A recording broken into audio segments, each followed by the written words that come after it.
Hi, my name is Shannon Del Stott. I'm a professional improviser. I teach and use improv on and off the stage.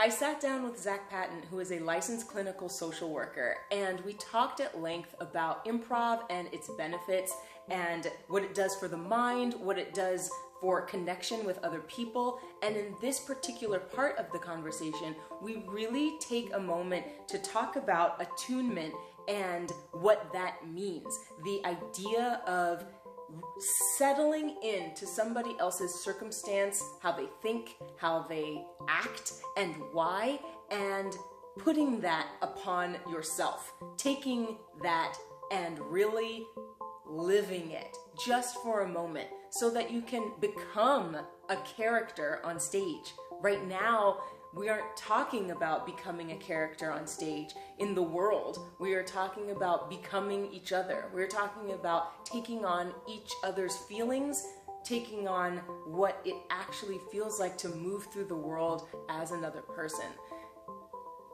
It was important to me to release this video at this time because I feel like we are missing it. There are so many people right now who are missing the opportunity to stop, to think, and to attune to another person and their circumstances. I would like to thank Zach Patton so much for this long conversation that we had, and I can't wait to have many more. My name is Zach Patton. I'm a therapist here in Austin. I'm a licensed clinical social worker. And I have a private practice here in town, specifically serving people who've experienced traumas, oftentimes around abuse. I specialize in various mind-body therapies, as well as a lot of education around physiology and neuroscience, kind of to help people understand actually what's happening in the kind of the physiological processes of their body's experience, where there's kind of instances of triggers or stressors. Just kind of helping people understand what's happening inside of them is a big passion of mine.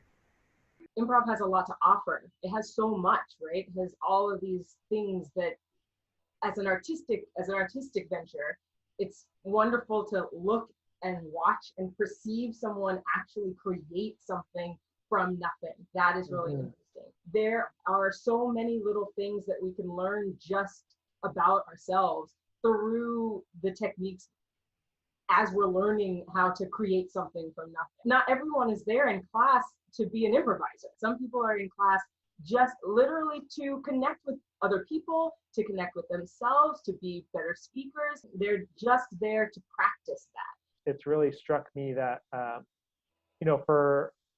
since we're human beings that need co-regulation to survive and actually kind of to function optimally, improv is one of the, as far as I can tell at least, it's like one of the most condensed forms of all the good parts of social connection. And so what we do when we kind of practice that form of connection and play and intimacy is that we shift our nervous systems to be grounded more in connection and safety and play rather than in activation, the mobilization of the fight or flight response or the immobilization of the freeze and shutdown collapse response. So like in a very literal way, we're exercising our nervous system to land more in connection and safety. And so it seems to me like a very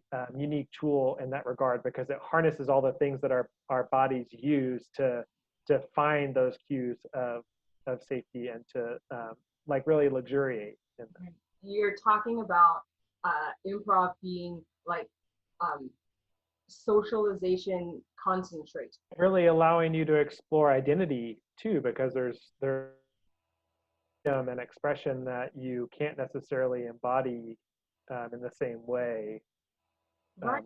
moment to moment in your daily life. Exploring identity on stage, or at least in class, in a safe space, is something that is available to everyone to do.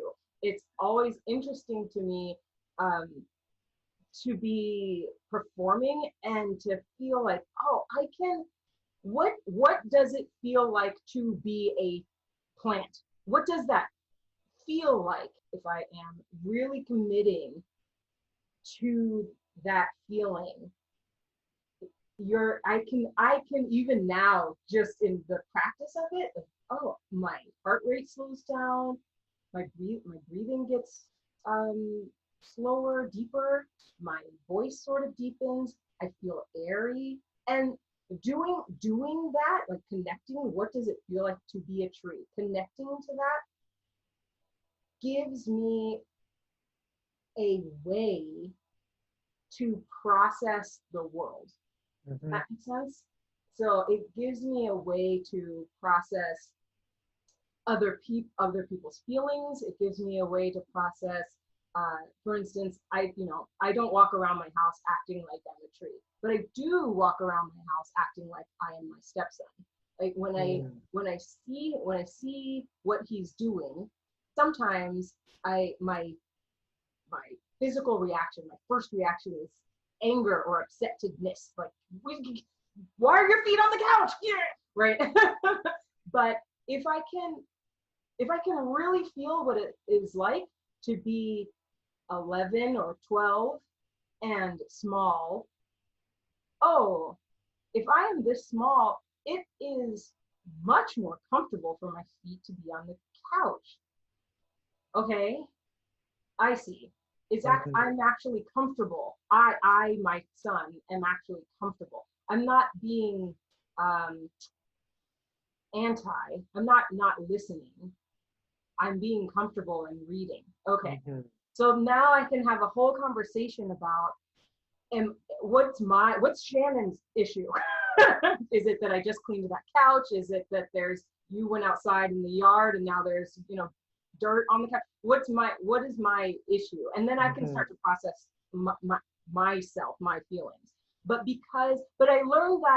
I actually learned that through improv. You can be whatever you want. What does that mean? Oh, it means I can see other people and embody what they are experiencing. What you're describing here is,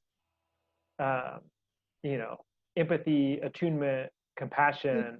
Yes. And those are very deeply grounded in that top place, and they literally kind of physiologically don't exist in those lower realms of fight or flight. Our body says that's not going to help you here, so don't use your energy that way. Like, there's scientific studies that say if I'm in a fight or flight state, I'm more likely to, and you're just having like a neutral facial expression, like the one that you're having right now. If I am internally dysregulated, I'm going to perceive your neutral face as threatening or mean or angry, because that's what I'm feeling inside. Right. And so, in order to kind of have that empathy and attunement and like that willingness to kind of see things from someone else's eyes, you have to be willing to really ground in that kind of top of the ladder state of connection. Right. And it's just making me think about this other piece here, this notion that improv can allow you to be whatever you want to be. And the caveat of that is, it sounds like if you're going to be it, you have to really be it. Like, you can't just kind of skip over the part of being, because I would imagine it's like and I bet this happens in your facilitation and workshops, it's when you imagine when someone is a character but they haven't done the internal relational world of getting to know that person or that being or that inanimate object, that's when there are like caricatures that come out that are racist or sexist or otherwise problematic, because they're not, it's the equivalent of seeing someone in front of you and not relating to them as a person, but as like a two-dimensional object that you haven't really done the investigative work to understand. Yeah. And so it's like you have to actually physically locate that in yourself in some way to genuinely try it on in order to really even just connect with it internally. And even in my therapeutic work, Yes. sometimes, a lot of times I will just, as I'm sitting, I'll be trying on the postures of the people in front of me just to get a sense of like, okay, if I was like sitting in this way or embodying this feeling, like what does it feel like right now? Because that can give me information or allow me to check out my perceptions with them around like, oh, like is this what's happening right now? Is this what you're feeling? How, like, what would happen if we did a slight shift, or what happens if we stood up and moved and got out of this box of an office? Like it offers that type of physical attunement offers a lot of information, which can come with like attuned action and collaboration and connection. Thank you for being here. This work is important to me. The part on stage that teaches us how to create a world with others, and the part off stage that teaches us how, really, it teaches us how to create with others, how to create a world with other people. That is what we learn from improv, how to create a world with other people. And some of that is learned by attunement. It is learned by taking on the character of someone else, really understanding their perspective, and then acting because you have empathy, you have attuned, you have tried to do the work. If this video was helpful at all, please like it, subscribe to the channel, and go ahead and become a member on my Patreon page. This helps me to continue this work, having conversations like this with you and with others to enlighten us about improv and the benefits that it has for ourselves and for others on and off the stage.